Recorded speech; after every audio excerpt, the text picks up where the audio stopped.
طبعا زي ما انتم شايفين وشي كالعاده باريس، خامس مره ليا في باريس، وتقريبا هتبقى اخر مره. يعني انا ولا مره باريس كانت بالنسبه لي مميزه، باريس دايما بالنسبه لي فيها مشكله. باريس مليانه بقى، مليانه حشرات مقرفه الصراحه. وشي طبعا خف شويه، طبعا مكنتش عارف اطلع اصلا اصور اي حاجه.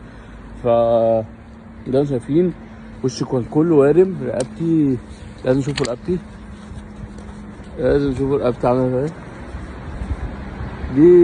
دي باريس مليانه بقى، مليانه قرف صراحه يعني. فرنسا تقريبا دي خلاص هتبقى اخر مره، لان يعني انا مفيش ولا مره دي تظبط معايا. انا مش هطلع بقى، اعتقدش هطلع باريس تاني. بس دي تجربتي لباريس، البق في كل حته. حتى نازل شورته على السرير حاجه صعبه جدا. انا نايم بتعذب، فعليا بتعذب، بتاكل من كل حته.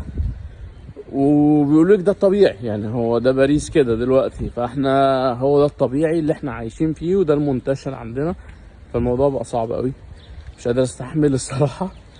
فدي كانت تجربتي سيئه من باريس. خدوا بالكم من البق كويس جدا.